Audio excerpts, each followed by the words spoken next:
رمضان میں روزے رکھنے سے لے کر روزہ کھولنے تک کا سفر بہت ہی الگ ہوتا ہے۔ شروعات ہوتی ہے سحری سے، جب مسجد کے سپیکر سے آواز آتی ہے اٹھو سحری کا وقت ہے، روزے کی ابتدا ہونے والی ہے۔ ہر طرف سے عجیب سی روشنی پھیلی ہوتی ہے۔ یہ روشنی صرف مشال اور دیے کی نہیں بلکہ ایمان اور جذبے کی ہوتی ہے۔ ہر طرف سے سحری کی تیاری کا شور سنائی دیتا ہے، کہیں تندور گرم ہو رہا ہوتا ہے تو کہیں چائے بن رہی ہوتی ہے۔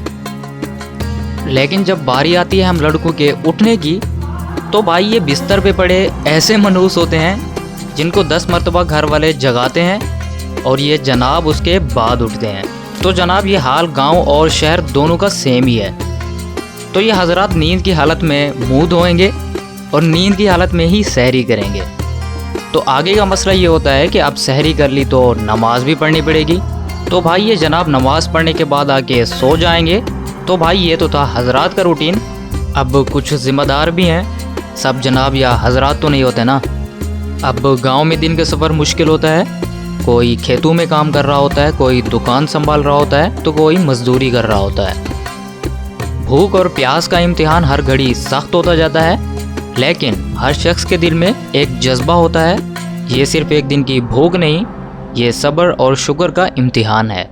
اب شہر میں بھی ایسے ہی کچھ ذمہ دار ہوتے ہیں جو روزے کی حالت میں اپنی جاب پر جاتے ہیں تاکہ حضرات جو گھر پڑے ہوئے ہیں ان کے افطار کا بندوبست کر سکیں، جو ساری رات کرکٹ کھیلتے ہیں اور صبح روزہ رکھ کے سب پہ احسان کر کے سو جاتے ہیں۔ جب دھوپ ڈھلتی ہے تو ہر طرف سے افطاری کی تیاری کی آوازیں آنے لگتی ہیں، پھر وہی دسترخوان، مگر اس دفعہ جناب فل تیاری میں بیٹھے ہوتے ہیں کیونکہ سامنے کھجور، شربت، سموسے اور پکوڑوں کی مہک اس کی آنکھوں کو بند ہی نہیں ہونے دیتی۔ اذان ہوتی ہے، مینس کہ ابھی اسپیکر سیٹ ہی ہو رہا ہوتا ہے تو یہاں جناب کے ہاتھ کھجور پر ہی ہوتے ہیں۔ تو بھائی یہ بات الگ ہے کہ جب پہلی بائٹ کھجور کی اور پہلا گھونٹ شربت کا جب حلق سے گزرتا ہے تو یہ روح کو جینے کا احساس دلا دیتا ہے۔ یہ بات صرف گاؤں کی نہیں، یہ ہر اس جگہ کی کہانی ہے جہاں مسلم لوگ رمضان صرف ایک عبادت اور جذبہ سمجھ کر گزارتے ہیں۔ تو آج کا سفر اتنا تک ہی تھا، تو ملتے ہیں نیکسٹ ویڈیو میں۔ ٹل دین